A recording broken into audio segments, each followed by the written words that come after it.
Здравейте! Аз съм Ирена Релевска и съм страстен почитател на техниките за емоционална свобода. Тези простички техники са донесли толкова благодат на много хора по света и всеки ден от моя уебсайт поне няколко души свалят ръководството за основната рецепта. Затова реших да я споделя пред един по-голям кръг и да покажа къде точно са точките за почукване. Това е техника, която е известна още като психологическата акупунктура.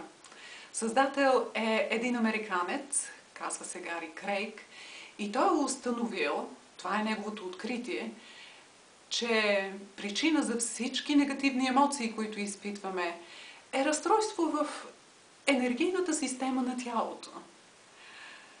Той е създал една простичка система, при която чрез стимулиране на крайните точки на меридианите, както в акупунктурата, докато изпитваме някакво негативно чувство или някакъв дискомфорт, това помага чувството или дискомфорта да премине много по-бързо и много по-леко.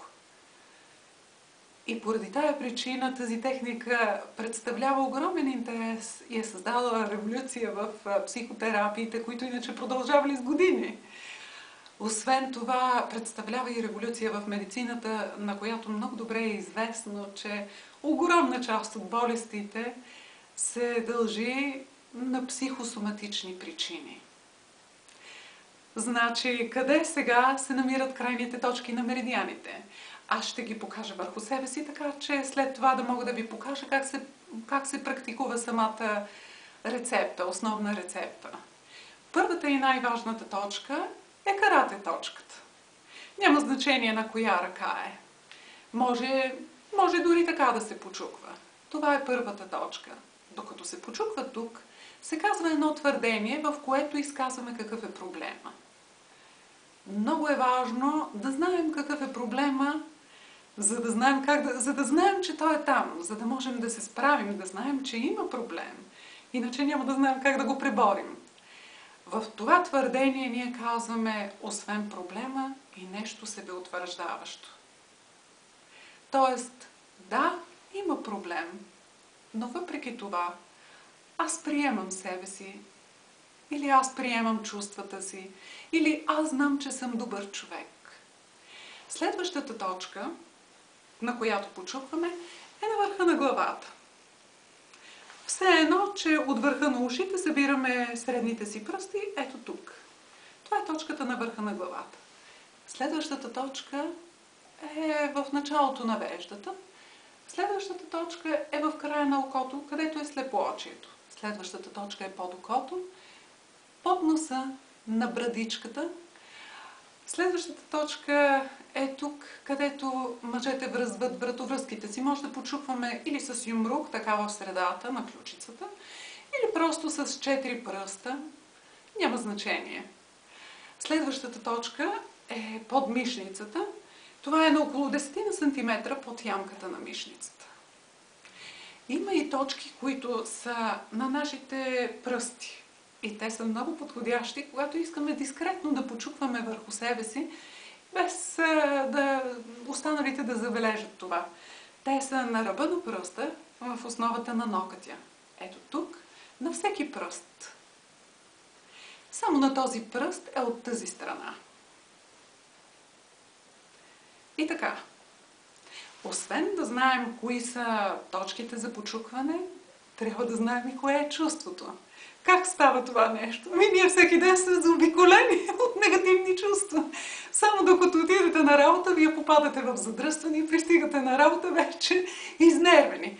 След това ви се обажда някой доставчик и ви казва, че няма да изпълни неговия ангажимент към вас. След това нахълтва началника и започва да ви упреква за нещо си, при това несправедливо. После се обажда детето и казва: мамо, къде са ми маратонките? Защото не мога да отида на тренировка. И виждате как малко по малко негативните емоции се натрупват. И това е в простото ежедневие. Ако към тези емоции прибавим и някакъв кардинален проблем в етапа, на който се намираме в живота си, Ако имаме криза в личния живот, предстояща раздяла или преживяна раздяла с партньор, ако се грижим за болен родител, ако има нещо, което сме преживяли, но все още не може да го преглътнем, всички тези неща се натрупват. В края на деня ние сме абсолютно изцедени и просто сили не ни остават, защото просто не сме смелили всички тези емоции. Какво правим тогава? Избираме най-силната, най-доминиращата емоция. Даваме си сметка, т.е. глеждаме се вътре в себе си, за да разберем колко интензивна е тази емоция. И даваме едно чисто субективна оценка в цифрово изражение. Не е важно дали ще сте точни в тая субективна оценка, тя това е субективна. Важното е да сложите някакъв маркер, спрямо който след това да премерите има ли резултат от почукването. И така, избирате, например, че най-интензивната емоция, която не сте преживяли, е била емоцията, чувството на безсилието, когато вашия доставчик се обадил и ви е казал, че няма да изпълни неговия ангажимент. И какво правите тогава? Тогава започвате да почуквате на карате точката.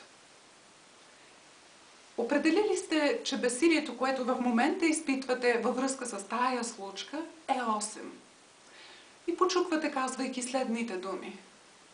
Макар че изпитвам това безсилие сега, когато се сещам, че доставчика ми няма да изпълни ангажимента си, аз дълбоко обичам и приемам себе си.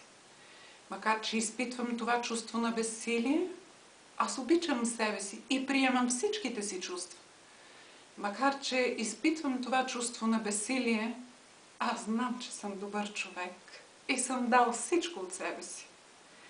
И след това почуквате през всички точки, като използвате една напомняща фраза. Тази фраза е обикновено чувството. И то се използва, за да ви поддържа на това чувство, да напомня на ума, това е чувството на безсилие. И вие казвате, това чувство на безсилие, това чувство на безсилие, това чувство на безсилие, нищо не можех да направя в този момент. Това чувство на безсилие, това чувство на безсилие. И така преминавате през всички точки, включително и през пръстите, и приключвате, като си поемате дълбоко дъх. В този момент се вглеждате отново навътре в себе си, за да разберете има ли промяна. Настъпила ли е промяна в чувството, което първоначално ви е държало? Още ли е 8 или вече е по-малко? Ако е намаляло, просто повтаряте същата процедура, същата установка, същото почукване, като леко преформулирате установката последния начин. Това е за да окажете на ума, че вече чувството не е съвсем същото и то да знае да го разпознае. И то става така. Макар че все още изпитвам чувството на безсилие, защото моят доставчик ми каза, че няма да изпълни ангажимента си към мен, аз дълбоко обичам и приемам себе си. Повтаряте това 3 пъти, а след това напомнящата фраза ще бъде оставащото чувство на безсилие. Това оставащо чувство на безсилие. Това оставащо чувство на безсилие. И така преминавате през всички точки, докато направите едно пълно кръгче. Преминавате през всички точки и през цялата процедура, до тогава, докато все още има това чувство. След това се вглеждате в следващото чувство. Най-вероятно ще изникне друго чувство. И трябва да бъдете нащрек, да обърнете внимание, да забележите, че има такова чувство. Или може би е някакъв физически дискомфорт. Същата рецепта, същото почукване, абсолютно същото. И по същия начин с даване на субективната оценка в началото, може да го използваме за някакъв физиологически дискомфорт, за главоболие, например. Каквото решим, можем да го използваме за каквото ни хрумне. Точно така казва Гари Крейг. Използвайте го за всичко. Даже точно там, където нищо друго не помага. И така малко по малко, когато негативните чувства отстъпят на заден план, ще видите, че идва място за хубавите чувства. И те стават много повече част от ежедневието ви. Когато дойдат хубавите чувства, вие просто се променяте, вие ставате друг човек, вие се радвате на живота, вие влизате в взаимоотношенията си с другите хора от друга позиция. И тогава, за ваша изненада, ще видите, че и другите хора реагират добре. Отношенията ви с останалите хора ще се променят и ще станат по-хубави. Ще се чувствате добре и ще се радвате на живота. Аз се радвам на живота и ви го пожелавам!